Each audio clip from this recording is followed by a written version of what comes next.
Pagpalain sa inyo na tanan. Palakpakan natin ang Ginoo.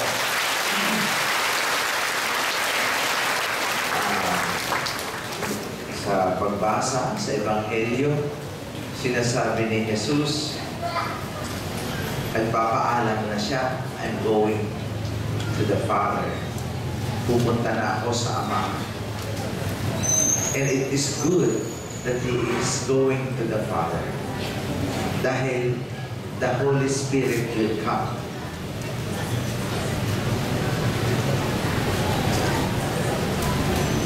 I'm here not to heal you.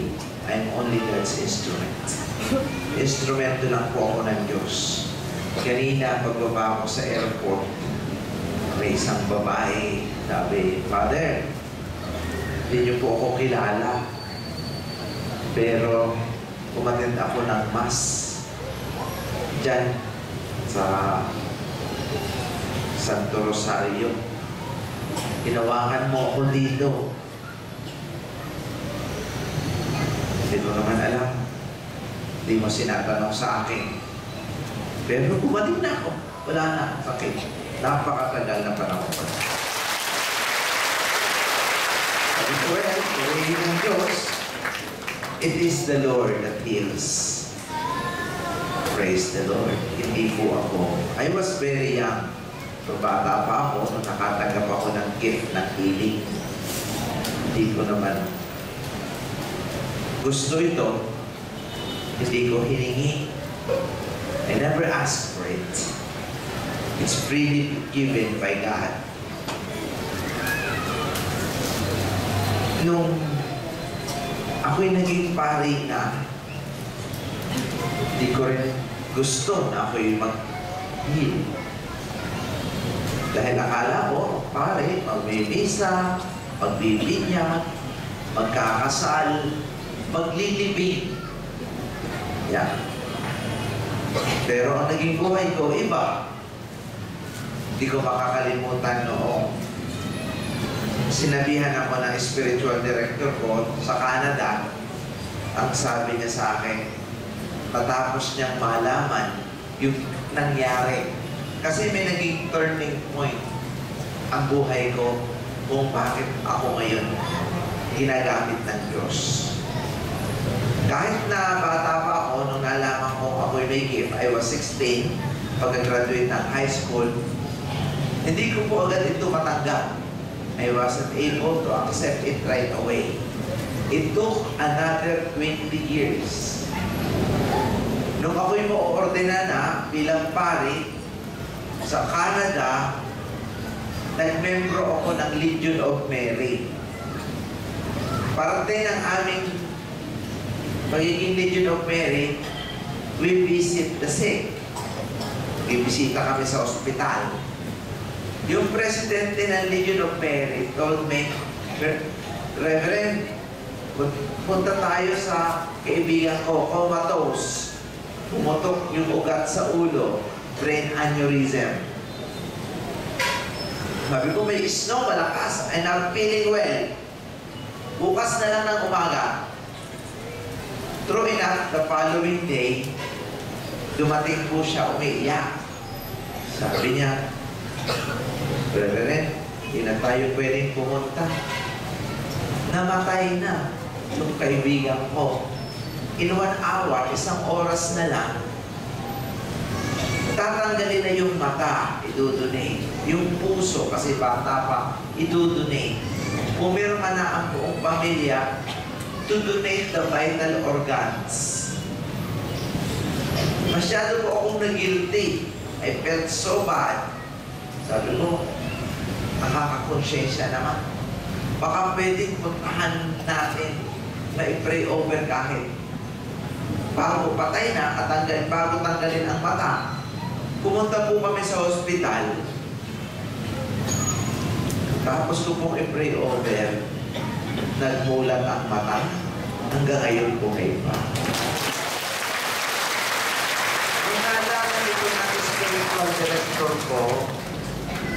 Nung nalaman ito ng spiritual director ko, sabi sa akin, Fernando, you have a gift. Don't hide it. That gift does not belong to you. It's for the people. Sabi niya, ang gift mong yan para sa mga tao. Yun po ang salita na nakabagabag sa akin. That disturbs me. Totoo naman po, dahil ngayon, ako ay not feeling well. Nahihilo ako kasi kabababa ko lang sa aeroplano. Tapos dumiretso dito, napaka-traffic sa Cebu. Ipinepray over ko ang sarili ko, hindi po ako nagaling. This gift is for you. Dahil mahal kayo ng Diyos. Okay? Sabi ko kanina, it is your faith that will heal you. Yung pananampalataya ninyo sa Diyos. Mga kapatid, alam ng Diyos ang ating paghihirap. Kaya nga sabi niya, magpapadala ako ng banal na Espiritu. Bago matapos ang aking homily, kakanta tayo, hihilingin natin ang banal na Espiritu na bumaba ngayon sa inyo para maramdaman ninyo ang kanyang pagpapala. Para maramdaman ninyo kung gaano niya kayo kamahal. Sa akin pong pag-pray over, mahigit na 15 milyong tao ang nadasalan ko. Isang bagay ang aking na-discover. Maikli lamang ang buhay. Hindi po tayo mabubuhay ng panghabang panahon. Pero ang nakita ko sa tao, hindi natin alam na ang buhay ay napakaikli lamang na dapat hindi natin ito sinasayang sa pakikipag-away. Hindi natin sinasayang ang ating panahon sa galit. Hindi natin sinasayang ang ating energy sa pakikipagtalo. Ang tao napakaraming sama ng loob. Ilang oras po tayong natutulog? 8 oras. Ilang oras po tayong nagtatrabaho? 8 oras. Yung 8 oras, sana huwag nating gugulin para sa galit, pakikipag-away, sa tampo, sa hinanakit. Mga kapatid, ang cancer nanggagaling sa stress. Pagka po ang tao sobra ang stress, ang kanyang cancer cells nagiging active, nagiging acidic ang tao. Sumasama ang pakiramdam. Bakit? Mga kapatid, gusto ng Diyos tayong tulungan. Pero tulungan din natin ang ating sarili. Kailangan malaman natin kung ano ang makakabuti at makakasama sa atin. Unang-una, hindi po nakakabuti sa atin bilang isang tao na mayroon tayong masamang ugali. Minsan siguro tataka kayo, simba ng simba, madamo, chismosa. Masama ang ugali kahit nasa simbahan. Sinasabi ko ito dahil ang banal na Espiritu gustong maging masaya tayo. Pero pag magiging masaya ang isang taong makasarili, laging galit, laging may hinanakit, laging nagmumura, laging natatakot, laging nagtatampo. Paano magiging mabuti ang ating ugali? Sabi ni Pope Francis, temptation ang pagiging masama ang ugali. Ibig sabihin, temporary. Hindi permanente sa isang tao at hindi siya ipinanganak na masama ang ugali. Ang ating kasama ng ugali, nanggaling lamang yan sa ating naging karanasan nung bata pa tayo. Tayo'y niloko, tayo'y inabuso, tayo'y pinagmalupitan, tayo'y kinagalitan, tayo'y itinakwil, tayo'y sinaktan. Dahil dyan, normal na tendency sa tao ang manakit din. Normal sa atin ngayon ang magalit din. Normal sa atin ngayon ang maging masama din ang ugali. Kaya nga po ang sabi ng Diyos, ni Jesus, pupunta ako sa Ama at sasabihin ko, bumaba ang Paraklet, ang Espiritu Santo, na tutulong sa atin para baguhin at bigyan tayo ng lakas na magkaroon ng tinatawag na tibay ng loob na magbagong buhay. Dahil hindi po nakakatulong sa atin ang lahat ng masama. Masamang mag-isip, malisyoso, malisyosa, nagtatago ng pagkain. Minsan nakakalungkot, magkakapatid, nag-aaway-away. Magkakapatid, hindi nagtutulungan, nagigipitan. Mag-asawa, sinasaktan ang isa't isa. Minsan pagka po may nagpapapray over sa akin mag-asawa, pinag-uumpog ko ang ulo. Pagkatapos kong pag-umpugin ang ulo, ang sasabihin ko, Panginoon, bigyan mo po ang dalawang ito ng pagkakataong hindi saktan ang isa't isa. Irespeto nila ang isa't isa. Minsan hindi ba kayo nagtatanong, bakit bigla na lang sumislak ko ang galit sa inyong dibdib? Parang gusto nyo magbago, hirap na hirap kayo. Mga kapatid, yun na nga ang sikreto ni Jesus. Ang sabi niya, I'm going to the Father. And the Father will send the Holy Spirit. Kaya nga ang sabi ni Pope Francis, alam naman ninyo na masama ang inyong ugali. It is a temptation to have bad attitudes. It is a temptation to gossip. Temptation daw ang maging chismosa. Temptation ang magsinungaling. Nung ako ay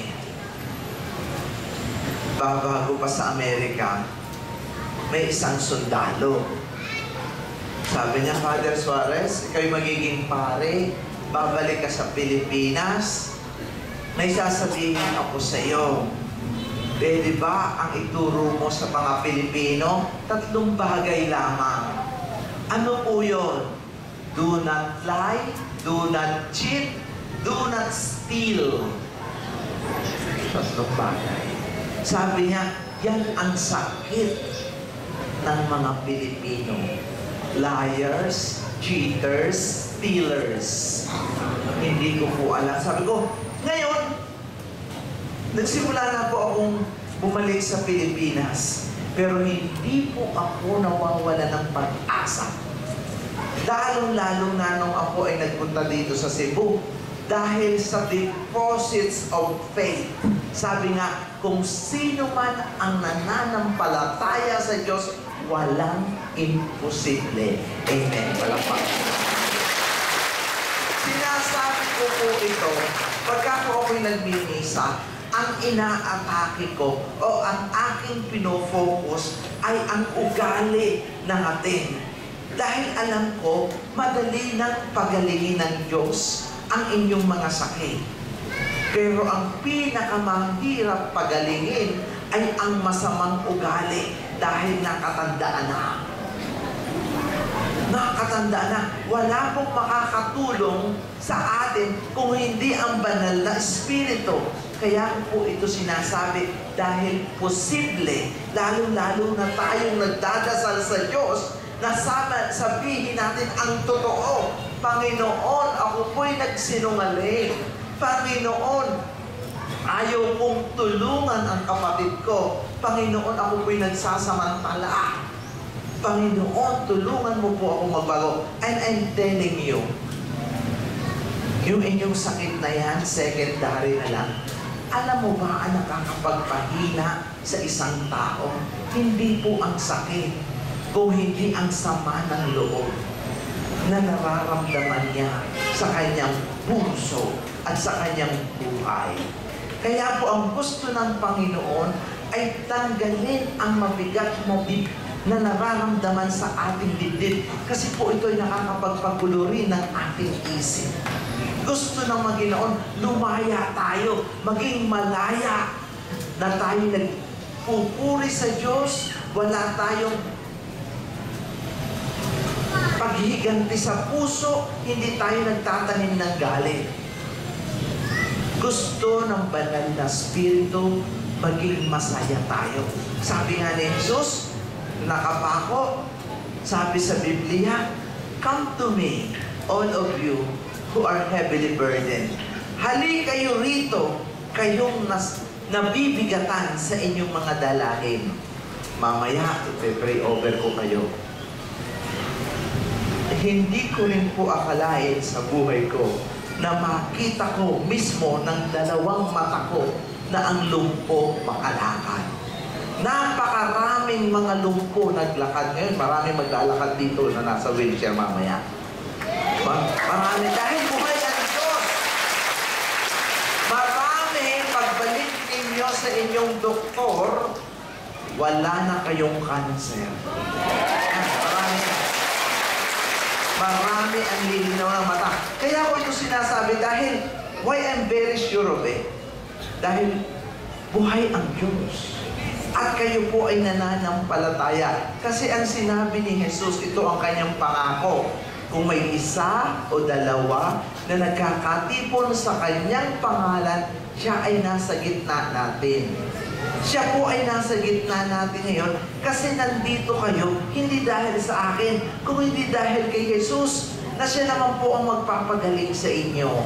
Kaya po ako'y nagpapaliwanag para maunawaan ninyo kung papaano at gaano kayo kamahal ng Diyos. At kung papaano kayo pagagalingin ng Diyos na hindi lamang ang gusto niya gumaling ang inyong karamdaman, kung hindi gumanda rin ang inyong relasyon sa isa't isa.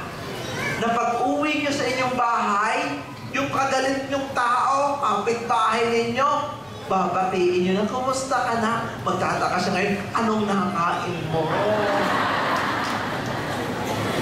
Mga kapatid, mag-desisyon tayo na magbagong buhay. Let's make decision to have a better life. Because this is the life that we deserve. Yun po ang buhay na gusto ng Diyos. Hindi po ba kayo naaawa? Ako po nag-birthday noong February. Noong nag-birthday ako ng February, ako'y 48 na. Sabi ko, my God. Sabi sa Biblia, 80 years old, when you reach 80, you are considered strong. Sabi ko, ibig sabihin yan, kung ako'y magiging 80, 32 years old, 32 years na lang ang aking magiging buhay. Na-spend ko na ang kalahati ng aking buhay. Sabi ko, sana yung kalahati ng aking buhay, hindi ko nasasayangin. Medyo nalungkot ako dahil wala nang kalahati ng buhay ko ang magiging buhay ko sa mundo. Nagamit ko na. Pero nung nakita ko kayo, sabi ko, mas matatanda ang mga ito sa akin. Dapat maisip yan natin. Kaya yung pakikipagtalo, iwasan na yan. Yung makakasama ng inyong loob, iwasan na yan. Paano yan maiiwasan? Halimbawa, kayo'y nagagalit, na kayo'y naiinis. Magdasal kayo at kausapin ninyo ang inyong sarili. Sabihin nyo, bukas na lang ako magagalit. Kinabukasan, hindi ka nagalit. Sa init ng panahong ito, lalo-lalo na dito sa Cebu, pagka ika'y laging galit, aatakihin ka sa puso. So, ang pakiusap ko sa inyo, huwag kayong laging nagagalit. Huwag kayong laging naiinis. Paano yan mangyayari na hindi tayo maiinis, hindi tayo magagalit? Disiplinahin natin ang ating isip. Huwag tayong mag-isip ng masama sa ating kapwa. Amen? Palakpakan natin. Pwede po yung mangyari dahil tayo ay may kakayahan na baguhin ang ating sarili. May dalawang bagay na hindi tayo pwedeng baguhin. Yun po yung ating nakaraan. Hindi na natin kayang baguhin ang nakaraan dahil nakaraan na. Hindi rin po natin kayang baguhin ang ating genes, genetics. Kung ano ang inyong ilong, kung ano yung blood pressure, kung ano ang inyong blood type, kung ano yung DNA. Hindi na yan pwedeng baguhin. Tanggapin nyo na lang, ganyan na kayo. Pero, may tatlong bagay na pwede tayong baguhin. Ano yan? Yung relasyon natin sa ating sarili. Ano ang relasyon natin sa ating sarili? Yung pagkakakilala natin sa ating sarili. Ano ang pagkakakilala natin sa ating sarili? Baguhin natin na tayo ay anak ng Diyos. Ano ang anak ng Diyos? May kakayahang maging mabuting tao. Huwag kang insecure. Kailangan healthy ang iyong pagkakakilala sa iyong sarili, that you are special. Alam niyo ba kung bakit nagpakamatay si Jesus? Alam mo ba kung bakit kung ano-ano isinulat sa Biblia? Para sabihin sa atin na baguhin natin ang pagkakakilala sa ating sarili, na tayo'y anak ng Diyos. Ano ba ang ibig sabihin ng anak ng Diyos? Tayo'y mabuting tao. Ano ba ang mabuting tao? Hindi nag-iisip ng masama sa kapwa. Hindi nananakit sa sarili. Hindi nananakit ng kapwa. Anak tayo ng Diyos. Isipin niyo yan. Hindi po dapat tayong laging iinggit. Tanggalin natin ang inggit. Hindi po yan makakapagpasaya sa atin. Jealousy. Huwag lagi kayong naninibugpo, nagdududa, walang tiwala sa asawa. Father, paano naman ako magiging pagtitiwala sa asawa ko? Ay, lima-lima ang kabit. Anong gagawin ko? Sabi ko, gawin mo pagka natutulog, buksan mo ng holy water. Ipagdasal nyo. Ano pa, Father? Pagka may utang sa'yo, ang tao na hindi nakakabayad, huwag mong ipanalangin na mamatay na sana. Bakit, Father? Lalong hindi makakabayad. Totoo, paano makakabayad ang patay na? Pag nyo rin ipagdasal na mabangga. Di ba minsan ang mga tao sa galit? Kasi niloko, hindi nagbabayad. Sasabihin nyo, mabangga ka sana. Ay lalo na pag nabanggayaan. Hindi lalo makakabayad. Ipagdasal nyo lalong yumaman. Sabihin nyo, sana maging kayaman ka ni Henry C. Bibigyan ka pa ng interest. No, mag-isip tayo ng mabuti, mga kapatid. Ano pa ang pwede natin baguhin? Binago na natin ang ating sarili. Pwede na natin baguhin sa tulong ng Espiritu Santo ang ating relasyon sa ating kapwa. Ibig sabihin, huwag mong siraan ang kapwa mo. Minsan hindi ba kayo nagtatanong sa sarili, bakit kaya ako ganito? Naninira ako. Yan po ay hindi gawa ng tao, gawa ng demonyo. Hindi nyo ba naiisip parang pinapasok ka ng demonyo? Masama ka mag-isip, malisyoso, wala kang tiwala. Dito po tayo magdadasal sa Espiritu Santo na baguhin ang ating pakikipagrelasyon sa ating kapwa. Ano pa ang ating gagawin sa pakikipagrelasyon sa kapwa? Ngayon po ay Year of the Poor. Diyos ko po, binibigyan ang simbahan, lalo na yung mga nagsisimba na tumulong sa mahihirap. Pwede ba tumulong kayo. Magbigay. Huwag kayong maging madamot. And I'm telling you, do you know the definition of generous? Yung marunong tumulong sa iba. Sa English, ang definition niyan, etymology niyan, galing sa you are like God. Wow, ang ganda pala ng meaning ng generous. You are like God. And it makes so much sense because God is generous. So ang mga taong madadamot, nagtatago ng pagkain, nagsasamantala sa kapwa, hindi nagbibigay kahit nabubulok na, you are like the devil. So bahala kayo kung kayo gusto maging like God or like the devil. Huwag kayong matakot. Mga kapatid, takot lang yan. At ano pa ang pangatlo? We can change our relationship with God. Palalimin natin ang ating relasyon sa Diyos. Paano ito magiging malalim? Sa pagiging totoo.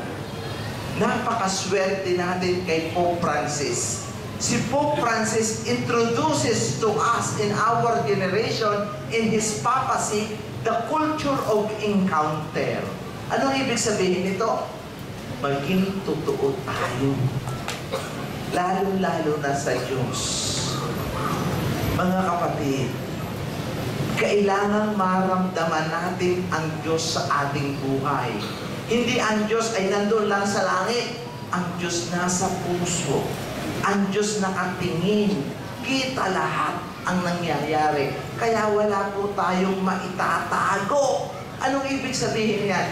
Enough of so much hypocrisy. Pwede ba? Ito po ang makakapagpalaya sa atin. Binigyan na tayo, given sa ating bansa ang faith. Pumupunta kayo dito, dagsa ang tao. Wala pa akong misa dito sa Cebu na hindi ganito kadami ang tao. Sabi ko, grabe. But we need to deepen it. Palalimin ito. At ito po ay nakikita sa ating pamumuhay. Nakikita ang lalim ng ating pananampalataya sa Diyos kung paano tayo mabubuhay at nabubuhay sa mundo, kung paano tayo makipagkapwa. Pag nagawa natin yan, I'm telling you, sabi ni Jesus, whatever you ask in my name, I'll give it to you. Pwede pong ibigay natin sa Diyos. Whatever you ask in my name, I'll give it to you. What a word coming from Lord Jesus. What an affirmation. Habang hawakan natin ang salitang yan. Kaya ngayong gabing ito, ang sabi niya, whatever you ask in my name, I'll give it to you. Ibibigay ng Diyos sa inyong lahat ang inyong hininga. Diyan saya, ang aking pong panalangin sa inyo ay ito, sana kung kayo dadalo ng misa, sa lahat ng misa ng mga pare, kasi pare-pareho lang kami mga pare, sana ganyan din kayo, ha? Hindi kayo natutulog, lahat kayo nakanganga. Attentive! Sana ganyan kayo lahat. Ang sarap ng pakiramdam. Ang sarap mabuhay. Ang sarap magdasal. Ang sarap pumunta sa simbahan dahil buhay na buhay ang Diyos sa gitna natin. Amen. Ngayon po, kakantahin natin ang Come Holy Spirit. Close your eyes and open your hands like that and bow your heads. We will invoke the Holy Spirit to come. Come, Holy Spirit, I need you. Come, Holy Spirit, I pray. Come, Holy Spirit, I pray. Come with your strength and your power. Come with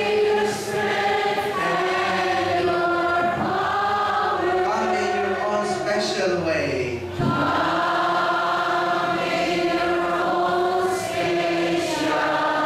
Come like the spring in the desert.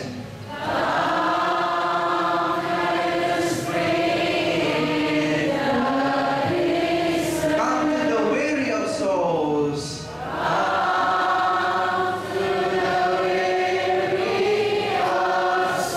Lord, let your sweet healing power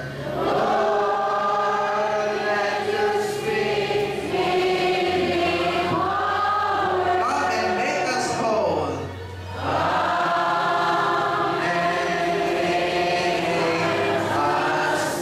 Halina, Espiritu Santo.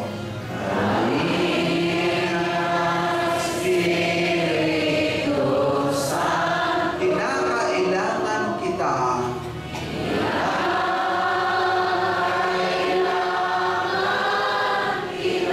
Lakas ng mahina.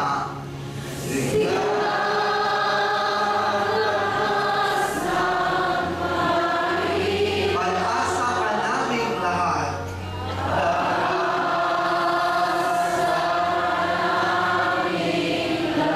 Glory be to the Father.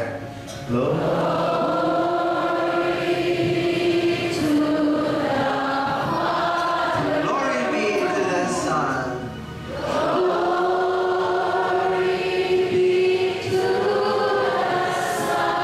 be to the Spirit.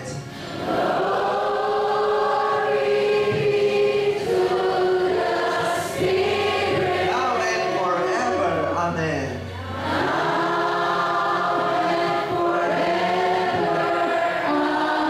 Come, Holy Spirit, we need you.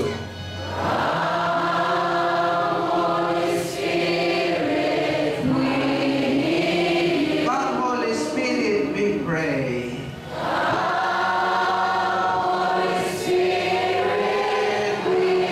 Come with your sweet healing power.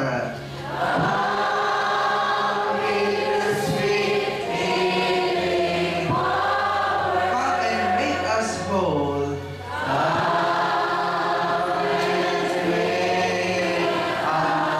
Glory be to the Father.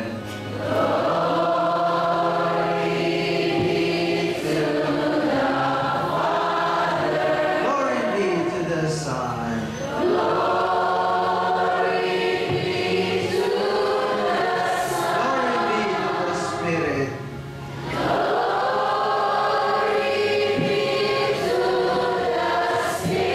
Now and forever. Amen.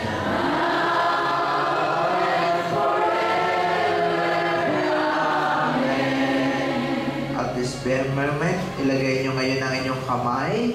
Put your hand at the part of your body that needs healing. I will do a general healing prayer. And merciful and loving God, mapagpalang Ama, ipuin mo po at padaluyin sa kanilang mga kamay mismo ang iyong kapangyarihan at pagpapagaling. Touch each and every person here. Lord, lalo-lalo na yung mga may cancer. Puin mo po ang mga may cancer dito. Lung cancer, breast cancer, yung mga may myoma, may prostate cancer, may leukemia. Lord, marami dito na stroke, hindi makalakad. Masakit ang likod, tuhod, batok, may arthritis, may rayuma, na aksidente, na paralyzed, na heart attack. Lord, touch their head, yung kanilang ulo. Masakit ang ulo, may migraine, nalalagas ang buhok. Touch their eyes, yung mga may glaucoma, may cataract, may pterygium. Touch their ears, yung mga may vertigo, nahihilo. Masakit ang likod, batok, yung hindi makarinig, yung may cyst sa breast. Lord, marami ditong babae, may cyst, may goiter, may asthma, may skin allergy. Lord, may hindi rin magkaanak dito. May ulcer, may UTI na stroke. Lord, bless them right now, isa-isa. Yung may emphysema, may insomnia, hindi makatulog. Pagpalain mo po, Panginoon, ang lahat ng nandito ngayon may sinus problem, nagdadialysis, may kidney problems, pagpalain mo po isa-isa. Yung kanilang mga balikat, may mga broken tendon. Lord, bless each and every person here. Yung may masakit ang tiyan, may gout, may infection, may UTI. Lord, bless them. Yung nagkikimo, maraming takot sa dibdib, may depression, may anxiety, pamilyang hindi magkasundo, yung mga may financial problem. Lord, bless them right now, isa-isa. Hindi makaluhod, masakit ang likod, masakit ang tuhod, may skin allergy, skin asthma, sakit sa balat. Lord, bless them. May TMJ, may epilepsy. Marami din po kaming kamag-anak na hindi makarating. Dala namin ang picture kahit sa cellphone. Basbasan mo po silang lahat, isa-isa. Ngayong gabing ito, as we ask the intercession of the Blessed Virgin Mary as we pray. Hail Mary, full of grace, the Lord is with you. Blessed are you among women, and blessed is the fruit of your womb, Jesus. Holy Mary, Mother of God, pray for us sinners, now at the hour of our death. Pinagdarasal din po namin ang aming Santo Papa, ang success ng International Eucharistic Congress, si Bishop Palma, lahat ng kaparian, lalo dito sa St. Joseph, sa Diocese ng Cebu, mga relihiyoso, relihiyosa, pagdami ng bokasyon, at lahat ng nandito, Panginoon, lahat mga may sakit ay gagaling. Pagkat naniniwala kami at ibinibigay namin ito sa pamamagitan ni Jesucristo na aming Panginoon. Amen. Sa ngalan ng Ama, ng Anak, at Espiritu Santo. Rampakan natin ang ating Panginoon. Tayo po ay dadako.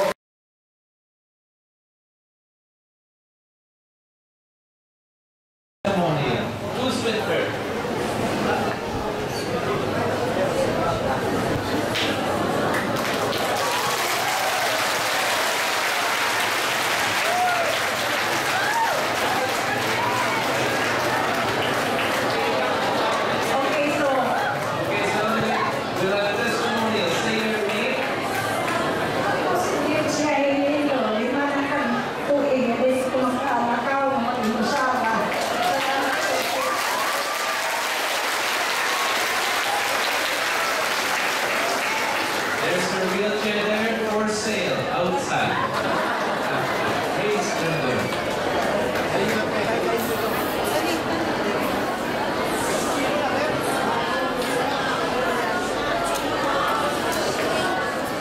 Please stay in your seat.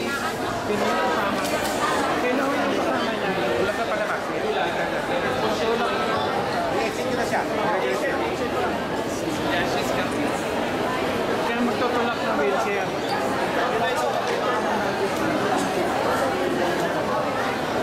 So sa imo ni Father Benny stripot na mo asa magapita, ayaw mo pagduol sa tubangan. Sinong kasama nito? Iharo mo sa inyo na yung Sino kasama nito? Who's with her? Ako Ikaw sa rin? Luther. Sino kasama nito? Ako Ay, okay. Sa exec Ako boy. sa akin pa. Roger, alalim. Ako sa akin. Catchers follow Father.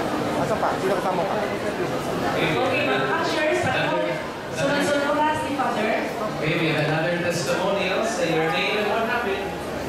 Lord ninyo, mag-weekend po, parang hindi nakaay siya sakit, medyo makatulong ako sa ako lang ulan.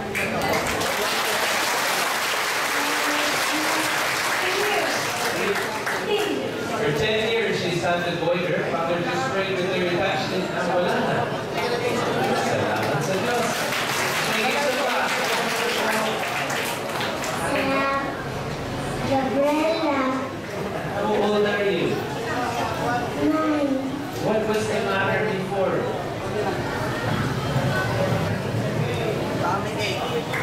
Tummy ache.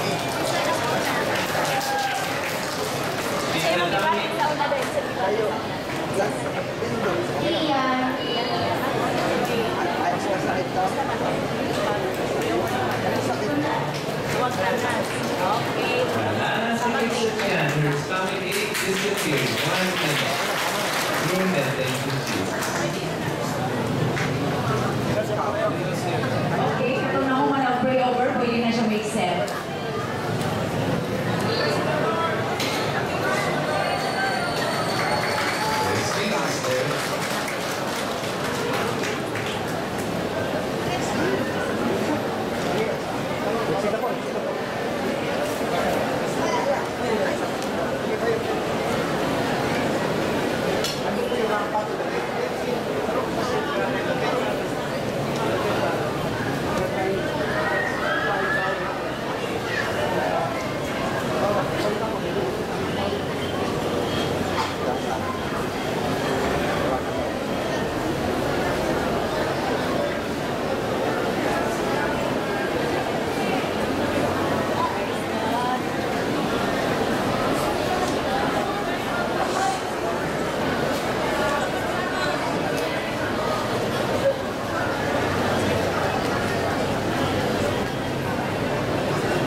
Do not be tempted to come forward with another testimony. Say your name and what just happened. Kuhaan siya na kuna may mukha na yung mata sa halit ang murag mo libat pero parang okay ba? Murag mo libat mo siya sa iyo kali siya na ba? Oh, prosay siya na. Okay, thank you Lord. Thank you so much. Gumaling na siya. Di natin lihat. Huli.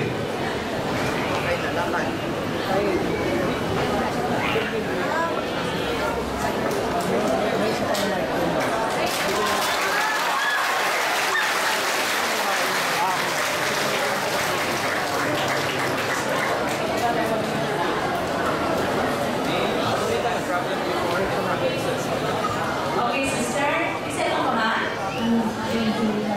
Sige, bakit yung sister? There's another mic there.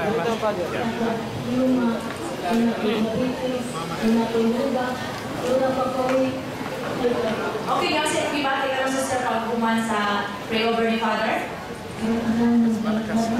Ang makalakaw na sa owner, Rayuma siya, di siya kalakaw, pero makalakaw na siya. Praise God! Hallelujah! Ako na yung Ginoo. So, ganang kita ng ilaw yata ng Ginoo, no? Na di makakita ayon, nakakita na. Na hindi makalakaw, nakalakaw na. So, isa pa yung hashtag sa iyo testimony.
Imong tuhod, sakit kayo. Kunya, pila na katuig imong gibati na, sir? 2 years.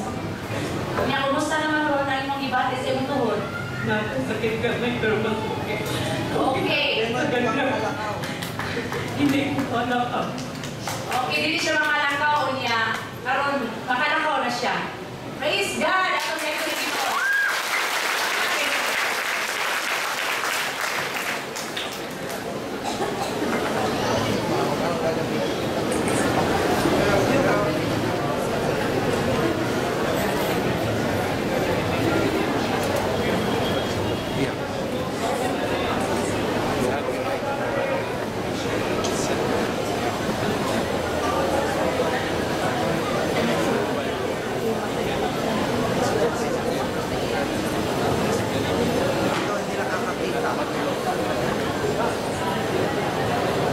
Brother, may gabi, kasi yung pangalan? Ma'am, balik ako din, ma'am. Ha? Kisa yung pangalan? Ronilo, ma'am.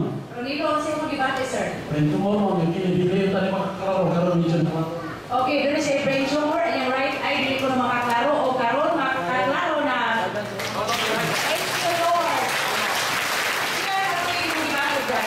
Discover ako dito, ma'am, 2011. 2011, so almost 4 years. Okay na si Brad. Salamat sa Ginoo. Praise God. Okay, kasi ayun sa Ginoo. Busy pa nga sister. Yung siya yung serious. Siyo kapundungan niya paghapak ni Pagdiwala. Okay, pinaka-tuloy yung pagpati. Ay, bago pa lang nito.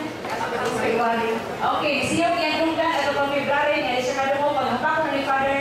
Nakadugo na siya. Praise the Lord. Salamat sa Ginoo. Kasi yung pagpati, sister. Ha? Alit Lord sa iya. Okay, and then sige bati. Pag gumanog, cash yung Father. Sige gamay na. Oh, okay na. Salamat sa Ginoo. Okay na si sister. Ang kasakit sa mga bata, parang sa Minas. Okay na. Bati.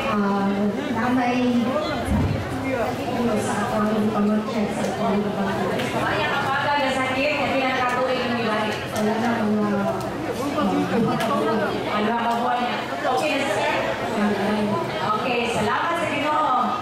Praise God. Sister, o siya itong ibati, sister? Please mo naman. Inuwasin tayo wala na. Kasi iba na ako, pagalinda na ako. Kami na sige bati dito. Kumaga ng diabetes, dialysis na dialysis na kaya. Kaya sakit ako